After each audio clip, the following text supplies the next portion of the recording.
Hello again. Yeah, perfect timing, right? So it is Monday. It is November 28th. I'm continuing the whole story, and I believe we're up to corporate concepts. I had just been fired from corporate concepts. They got me to sign a thing that said that I quit. So literally, I quit. And I'm not mad about it. I don't try to what's it called? Blaming or anything like that. It is what it is. And they didn't have an easy job anyway. Anyway, I had that job and I was working on commissions. And I had just been fired from that job for essentially making friends with someone that the boss was really, really attracted to, seemingly. Anyway, so I fell down on my luck, anyway, and I made a couple of choices I probably wouldn't on a normal day, and I ended up hooking up with a woman that was in a relationship. But we'd been friends for a while, and she wasn't satisfied with said person, and we spoke about a lot. We were into a lot of the same things. So it was actually really good, but she wouldn't break up with him, and I wasn't really like, to me, like I said, it was like kind of like a lowish thing to do. I was like, well, if you're not protecting that boundary, does the boundary really exist? And I feel bad about it now, even though it was a great experience. And then, after a couple of weeks, I haven't been at Corporate Concepts, I end up messaging this person, Eliza, again, the one that I made friends with right before I left. And Eliza was like, oh, I'm not working there anymore either. My parents won't let me work there. This is that. They give me all this shit. And so I started learning about this woman. Her name's Eliza Roach. And apparently Roach is a German name. She's married to these wealthy German folk or whatever. And her family has a house in upstate, right? So I'm like, hey, she's cool. I'm gonna go upstate. I'm gonna hang out with this chick.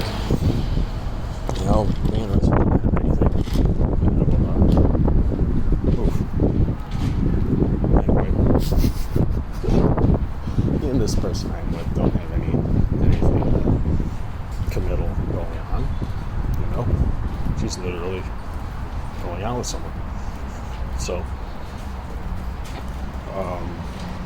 I end up hanging out with this person. I end up talking to this person, learning more about this person, and her life isn't easy, and it seems largely due to the fact that, basically her family's incredibly rich.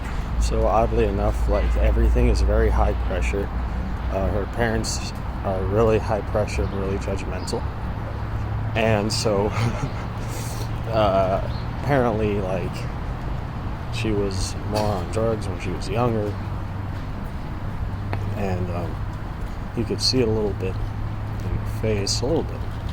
It was what it was. And she was still kind of on things I usually do. And it turned out, Adderall. She was into the same thing that this guy that I interviewed right before I left Corporate Concepts was into. And certain things I'll try once. And I tried it once. And it turns out it gives me ED. It gives me erectile dysfunction. I don't like it. I like it more than coke, I'd say. But I don't quite like it. for that reason specifically. Anyway, so didn't really get into that, but I did at that time with this person. So I ended up learning about this person, learning about this person's friends. So first, I'll learn about this guy. His name is Ari. So Ari's this young man, quite a bit younger than me. I think at the time he was like 21 or 22 and I was like 28. And he basically claimed to be like a refugee from the Hasidic or Orthodox Jewish community, one or the other, I don't even remember. He is in a documentary on Netflix, matter of fact. I don't remember his last name, it's not very important. So Eliza tells me a couple of stories about this guy. And then she's just like, oh, he's crazy. We're really good friends. And he trusts me with this, and that. And me and him, we take care of each other through thick and thin. And all this and all that. And that was the weird thing about Eliza. That she basically claimed that with everyone that she was friends with. That they were like thicker than blood bond on some shit. So she was like, yo, Ari trusts me with all this, and I trust her with all that. And she basically gave me some story about like him poisoning his roommate or something. Some weirdness. Something. And she was living with Ari, and she was looking for a place to stay. And I said, well, as I've mentioned during this story, I've had people over before. If you're not just looking for a place to stay for a little while, I'm sure it won't be too bad. We can hook something up, and let's see what happens from there, since we basically hooked up. Anyway, so essentially, what? So first, her and Ari get into this thing, because basically the way it seemed to me, and maybe it was just her posturing and like her controlling the way the situation seemed, but it seemed like basically her and Ari get into this fight.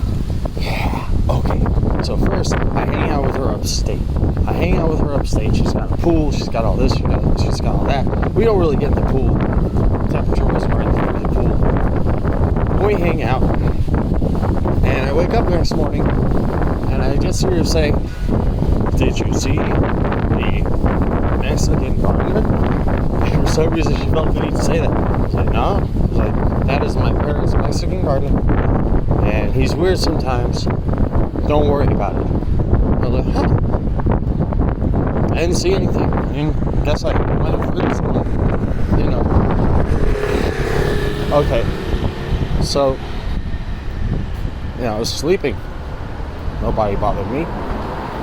So later I learned about this guy, Ari. We're hanging out in the city. Learn about this guy, Ari. And she's like living with him.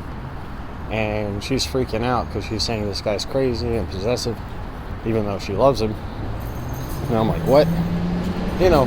So I want to help this person. So she gets into a fight with Ari, right? She's like, I gotta get out of here, this is that. So they're arguing in another room at some point. I don't see what's happening. And she comes out and she's like, he put his hands on me. And not only did I not see that happen, but I don't know what that means. Because for all I know, she put her hands on him and he put his hands on her while she was doing that. I don't fucking know. So she feels the need to call the police on this person for whatever this person did. And I'm there, I'm basically support. Here's the thing. So when the police officer comes or whatever, it is literally Sanchez.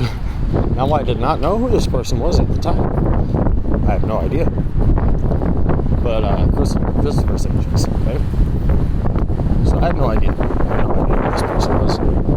And they are a cop. And this is in upstate New York, if I'm not crazy, or somewhere, Brooklyn, something. Somewhere, not in the jurisdiction I dealt with him. The 2 jurisdictions I dealt with him recently. Yeah, that's hilarious, because I don't even remember who this was. This was Ari's place, okay? This could be Brooklyn, Queens. I think, yeah, exactly. Meanwhile, this whole, like, oh, Maxine Garner, that was upstate New York. So, she calls the cops, supposedly, as far as I know. And this guy comes. Cop, uniform. He asks me, did you see this guy put his hands on her? You know? And I didn't. So I said I didn't. Like, I didn't say, I just said the truth. So, that thing, it goes off pretty non-confrontational. It's something where, like, she just moves all her stuff to my place. Midway through getting to my place, she sort of, like, blanks out. Like, I don't know what happened. Right? And she starts acting weird. I introduce her to my sister. She's mad friendly with my sister. And then she's like, oh, I've made friends with this guy. And he's coming from over here. And I found a place to move into. I'm just going to do that. And then maybe I'll come back here sometimes. You know, that's how it is. And I was like, okay, well, I was just trying to help you out a spot. Basically, she ends up doing a bunch of weird things before she goes. Basically trying to hang out with my family, kind of without me, which is weird, and claiming to be like really good friends with my sister all of a sudden, and her husband at the time.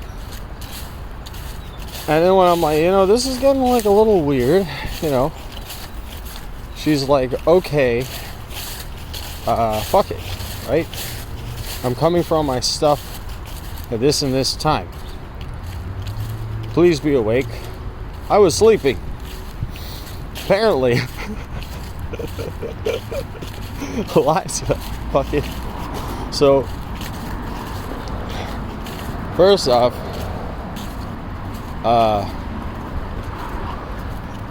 she leaves with some guy, right? And and then ends up hanging out with my family behind my back. And just, I'm like, you know, this shit is weird. This shit's off. You know, we're not. Clearly, we're not even hooking up. I broken up with Rissa, with the girl that I was not even with. But you know, because that's essentially nothing, and this was supposed to be something. This is like a person, right? A free person. Anyway, so what? So, this guy, Eliza comes by, and I'm like, you know, just come in by yourself and take the shit and go. And she's like, okay, so long as you're awake and I can say goodbye. I slept through it, and apparently she didn't come by herself. She came with some guy. The guy was probably Noel. Because that's the thing. So I went with Eliza. When I went upstate to hang out with Eliza, it was to get like my last paycheck from Corporate Concepts, right? Because for some reason that fucking place was upstate, as I said last time. So fucking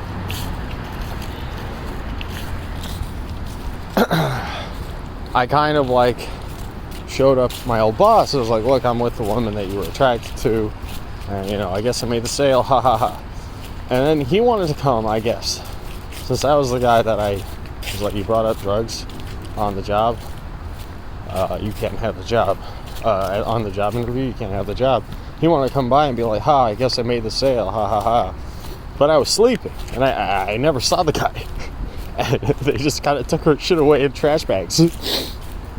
So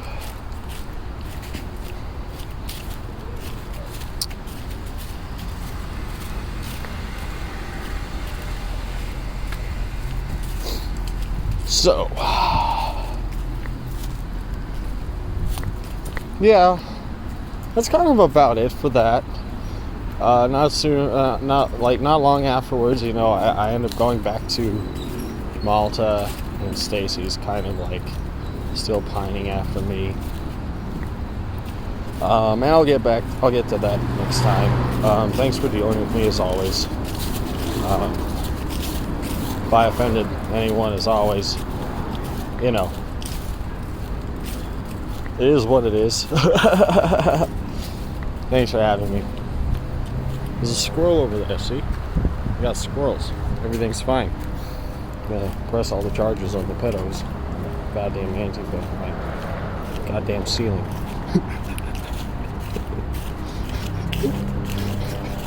They're breaking down extra if it makes you feel better. I'll let you go. See you later. Bye.